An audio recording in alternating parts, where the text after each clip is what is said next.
बार बार महेंद्र सिंह धोनी की मिसालें देता हूँ। वो क्यों भवेश्वर कुमार की बात करता था, उससे प्रेस कॉन्फ्रेंस में सवाल हुआ, ठीक है, उससे पूछा गया भाई भवेश्वर कुमार आखिरी ओवर क्यों नहीं करता, तो उसने बोला कि भाई मेरे पास आखिरी ओवर करने वाले बॉलर हैं। जब भवेश्वर कुमार मुझे नए बॉल पे आउट करके दे रहा तो मुझे क्या जरूरत है उससे पुरानी बॉल करवाने की। सही। तो अगर स्पिनर्स भी यहाँ आउट नहीं करेंगे तो फिर फास्ट बॉलर तो हमने खिलाए नहीं है भाई।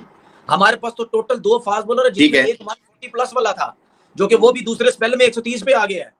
दोस्तों, सरहद पार से पाकिस्तान के ही पूर्व क्रिकेटर तनवीर अहमद का एक ऐसा बयान आया है जिसने पाकिस्तान क्रिकेट बोर्ड और उनके तथाकथित रावलपिंडी एक्सप्रेस मार्का तेज गेंदबाजों की पोल खोलकर रख दी है।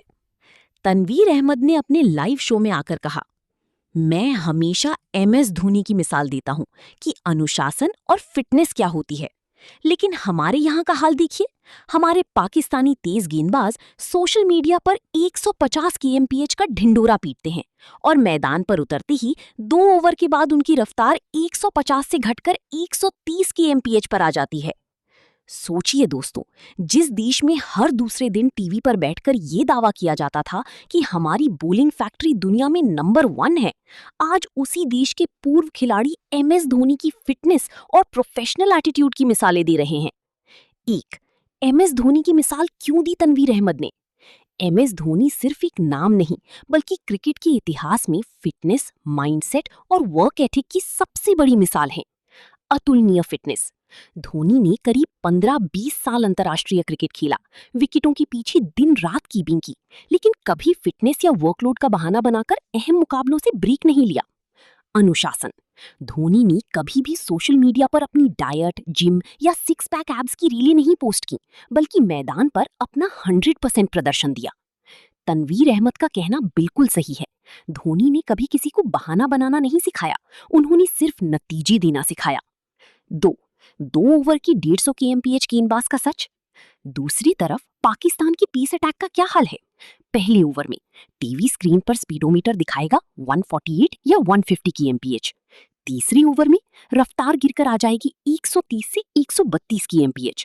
खिलाड़ी घुटनों पर हाथ रखकर हांफने लगेगा और कप्तान से कहेगा कि जी स्पेल छोटा कर दो, पैर में खिंचाव आ गया है। ये कोई बॉलिंग अटैक नहीं है दोस्तों, ये सिर्फ सोशल मीडिया का हाई स्पीड भ्रम है जो 2 ओवर से ज्यादा नहीं टिकता। मैं बिल्कुल हैरान हुआ और मुझे बड़ी हैरानगी होती है। एक बंदे के 900 आउट होने वाले हैं, ठीक है, टेस्ट क्रिकेट में तकरीबन 110 से ऊपर 115, मतलब इतनी उसकी विकेट्स हैं, 100 से ऊपर उसकी विकेट्स हैं, और आप उस बंदे के बारे में ये सोचते हैं। ये देखें, अब हम ये आइडिया लगा रहे हैं इस वक्त कि सोचते हैं कि जी उसको इस विकेट पे नहीं खिलाना। तो उतना ही आ रहा है जितना मोहम्मद अली का आ रहा है, सही बात है, का आ रहा था, तो पेस तो आपको उतना ही आ रहा, तो फिर आपको खिलाने का मकसद क्या है? उसके बाद स्पिनर की बात कर लेते हैं जी। क्या इस विकेट पे स्पिनर का विकेट हमें नजर नहीं आ रहा? क्या बॉल ब्रेक नहीं हो रहा? सब कुछ हो रहा है। तो अगर ऐसी विकेट पे भी अली उस्मान 25-25 ओवर करके 3-4 आउट करेंगे, या साजिद अगर 20-20 25 ओवर करके 3-4 आउट करेंगे, तो भाई वो कर क्या रहे हैं? ठीक है, हम समझते हैं कि यहाँ पे परसेंटेज ड्रॉ की 25 मैचेस, 63 मैचेस में से 25 मैच ड्रॉ हो चुके हैं यहाँ पे। जी बिल्कुल, विकेट अच्छी है। 20 मैचेस जो है वो पहली बैटिंग ने जीते हैं और 18 मैच पहली बॉलिंग ने जीते हैं, ठीक है, वो सही है। लेकिन उसने टॉस जीत के बैटिंग की क्यों?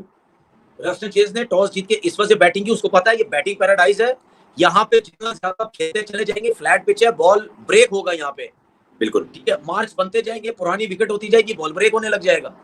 तो जब बॉल ब्रेक होगा तो फिर उसको पता है कि हमने टॉस जीत के पहले बैटिंग करनी है। तो जब अभी से बॉल इतना बेहतर नजर आ रहा, ब्रेक हो रहा, तो हम क्यों नहीं चैनल बॉलिंग करते? हम क्यों नहीं लाइन लेंथ के साथ बॉलिंग करते? हम क्यों विकेट्स के चक्कर में पड़े हुए? तो अगर स्पिनर्स भी यहाँ आउट नहीं करेंगे तो फिर फास्ट बॉलर तो हमने खिलाए नहीं है भाई। हमारे पास तो टोटल 2 फास्ट बॉलर है, जिसमें एक 140+ वाला था, जो कि वो भी दूसरे स्पेल में 130 पे आ गया है, ठीक है। तो सारा भी लकी मिल गया, leg side deflection, lucky wicket. कैसी बात है यार, वो कोई विकेट थोड़ी होती है। वो तो तनवीर भाई बॉटम लाइन, क्या हमने फिर एक बार वही जो पिछले 1.5 साल से हो रहा है, कभी सही 11 उतारनी नहीं है हमने यार। देखिए बात सुने, कभी परफॉर्मेंस दें। अब हमारे मुल्क में कभी भी कोई टीम बनती है, सबसे पहले नाम आता है बाबर आजम का, बैटिंग के पॉइंट ऑफ व्यू से। बॉलिंग के पॉइंट ऑफ व्यू से कभी आता था शहनशाह अफरीदी का। अब ये नाम पीछे चले गए नजीब। अब वाइट बॉल में अगर आप देखो तो साहबजादा का नाम पहले आता है, साहबजादा फरहान का, कि उसने परफॉर्म करा वर्ल्ड कप में। लेकिन छोटी छोटी परफॉर्मेंस नहीं होती हैं। जो बड़ा प्लेयर होता है वो बिल्कुल ही डिफरेंट प्लेयर होता है।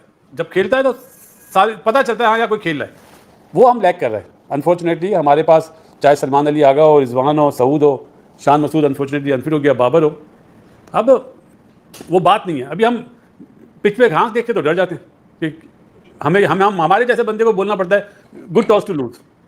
घास वाली पिच ठंड में होती है यार, गर्मी में तो धूप से मर जाती है। और अभी तस्वीरें, एक दो तस्वीरें आई हैं मेरे पास, ये तो इसमें full इधर flat कभी भी पिच घास नहीं होती है।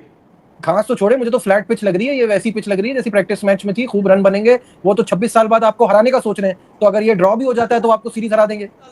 नजीब आप एक चीज अब्बास को बताऊं, डालते भाई, कम से कम नया बॉल तो करने वाला होता ना। मैं बार बार महेंद्र सिंह धोनी की मिसालें देता हूँ। वो क्यों भवेश्वर कुमार की बात करता था, उससे प्रेस कॉन्फ्रेंस में सवाल हुआ, ठीक है, उससे पूछा गया भाई भवेश्वर कुमार आखिरी ओवर क्यों नहीं करता, तो उसने बोला कि भाई मुझे मेरे पास आखिरी ओवर करने वाले बॉलर हैं।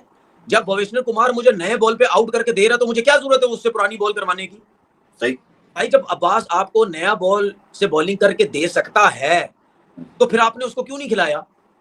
सही, ठीक है, अगर ये रीजन है, वरना मुझे तो ऐसा लगता है वो फिट नहीं है, उसको कोई ना कोई मसले मसाइल है। अगर वो फिट होता तो वो जरूर खेलता ये वाला मैच। मुझे नहीं लगता यार भाई, मैंने तो जितने लोगों से पूछ लिया, जितने लोगों से जो बड़े करीबी हैं, कुछ सारा कुछ, वो कह रहे हैं भाई कंडीशंस को देख के ये टीम उतारी गई है, कॉम्बिनेशन तब्दील किया गया है। बिल्कुल मैं ऑथेंटिसिटी बता रहा हूँ, एक नहीं तो फिर 5 बंदों ने बताया मुझे। तो फिर कंडीशन जिन लोगों ने आपको बताया है, जो जर्नलिस्ट ही होंगे ना। नजीब एक चीज बताऊं आपको, यहाँ पे ना सूखा घास होता है, ये एक गयाना में और एक ये पोर्ट ऑफ स्पेन में। यहाँ पे अनइवन हो जाती है पिच, यहाँ की जो मिट्टी है ना वो बाउंड नहीं होती है, मतलब जिसको बोलते हैं ना एक फर्म पिच नहीं होती है, ऊपर नीचे होता है। यहाँ पे ऐसे मैच भी हुए हैं, टेस्ट मैच, आप यकीन करोगे कि एक टीम ने चेस करना है 96 रन जिम्बाब्वे ने अगेंस्ट वेस्ट इंडीज, और 52 पे पूरी टीम आउट हुई भी है। तो ये चौथी बारी यहाँ मुश्किल होती है। अब इनका माइंडसेट क्या होगा वेस्ट इंडीज वालों का, ये देखना है। इन्होंने श्रीलंका के अगेंस्ट एक मैच जीतने के बाद पाठा पिच, बैटिंग पिच बना दिया था, लेकिन मुझे नहीं लगता कि पोर्ट ऑफ स्पेन में इतनी अच्छी बैटिंग पिच बने। कुछ ना कुछ तो होगा, चाहे स्पिनर्स डोमिनेशन हो, चाहे वेयर एंड टेयर हो, और बात वही आ जाती है कि उनके पेस में तेज़ है, हमारे पेस में स्लो। तो अनइवन पिच का उनके बॉलर्स को ज़्यादा फायदा होगा बनस्बत हमारे। अगर स्पिन पिच हुई तो हमारे स्पिनर्स शायद अच्छा बॉल कर जाएं। थोड़ा लंबा जवाब दे दिया, मैं माफ़ी चाहता हूँ। नहीं बिल्कुल सही, आप यही तो हम सुनना चाह रहे हैं कि आप एक्सप्लेन करें ना कि आगे क्या होगा। कल मैं गया था, हमारे लेजेंडरी यूनुस खान की अकेडमी की साइनिंग थी, और ऑब्वियसली आपको तो सारी खबरें होंगी वहाँ की भी, क्योंकि आपने बताया था मुझे। नहीं, आपके दोस्त आए हुए थे कराची। राशिद तो है कराची। हाँ अच्छा, हाँ राशिद तो कराची है। अच्छा, राशिद भाई भी वहाँ मौजूद थे। तो इस मौके पर भी यूनुस भाई ने बड़ी अच्छी बात कही। उन्होंने कहा कि बड़ा सोचेंगे तो बड़ा होगा। इस मुसीबत से निकलने के लिए ना आपको बड़ा सोचना पड़ेगा, विजन अच्छा रखना पड़ेगा, जिम्मेदारी लेनी पड़ेगी, जो कि ऑब्वियसली इस टीम के खिलाड़ियों में वो कम दिखाई देती है। खिलाड़ियों में क्या, ऑफिशियल में भी वही विजन है जो प्लेयरों में। इंडिविजुअल है ना यार, क्रिकेट कोई इंडिविजुअल गेम थोड़ी है, टीम गेम है। अगर नजीब ये सोचेगा कि मेरा सही हो जाए, बासित को मैं हटवा दूं, और बासित सोचे कि मेरा सही हो जाए, मैं नजीब को हटवा दूं, ऐसे थोड़ी होता यार। सबके लिए सोचते हैं भाई, सबकी परफॉर्मेंस मिलती है तो टीम एफर्ट होती है ना। अब इंडिविजुअल्स में आप 100 कर दो, मैच हार जाओ, क्या फायदा। दोस्तों, अब आते हैं इस बात के सबसे बड़े तकनीकी कारण पर। आखिर क्यों 2 ओवर के बाद पाकिस्तानी तेज गेंदबाजों का दम निकल जाता है? पहला, टेस्ट क्रिकेट से भागने की बीमारी। आजकल के पाकिस्तानी तेज गेंदबाजों को सिर्फ 4 ओवर यानी T20 लीग्स फेंकने की आदत पड़ चुकी है। जब टेस्ट मैच में लंबे स्पेल फेंकने की बात आती है तो खिलाड़ी या तो वर्कलोड मैनेजमेंट का बहाना बनाकर टेस्ट फॉर्मेट से संन्यास ले लेते हैं, या फिर चोटिल होने का नाटक करते हैं। जब आप लाल गेंद यानी टेस्ट क्रिकेट से 15-20 ओवर पसीना बहाने की ताकत नहीं रखेंगे तो आपके शरीर का स्टैमिना कभी नहीं बनेगा। दूसरा, फास्ट बॉलिंग जीन्स के घमंड का अंत।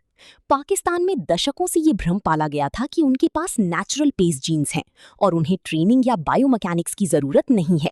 लेकिन जब आधुनिक क्रिकेट में भारत ने जसप्रीत बुमराह, मोहम्मद शमी और मोहम्मद सिराज जैसे गेंदबाज तैयार किए जो 140 प्लस की रफ्तार से दिन भर एक ही टप्पे पर गेंदबाजी कर सकते हैं, तब पाकिस्तान का ये जीन्स वाला घमंड हवा हो गया। भारत की गेंदबाजों के पास स्ट्रेंथ, कंडीशनिंग और प्रॉपर साइंस का सपोर्ट है, जबकि पाकिस्तान के पीसर्स सिर्फ शुरुआती 6 गेंदों की ग्लैमर पर जिंदा हैं।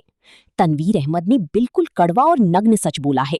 जब तक पाकिस्तानी गेंदबाज MS धोनी जैसे दिग्गजों से अनुशासन नहीं सीखेंगे, वर्कआउट और डाइट को गंभीरता से नहीं लेंगे और सोशल मीडिया की वाहवाही छोड़कर ग्राउंड पर स्टैमिना नहीं बनाएंगे, तब तक उनकी रफ्तार 2 ओवर के बाद 150 से गिरकर 130 kmph ही होगी।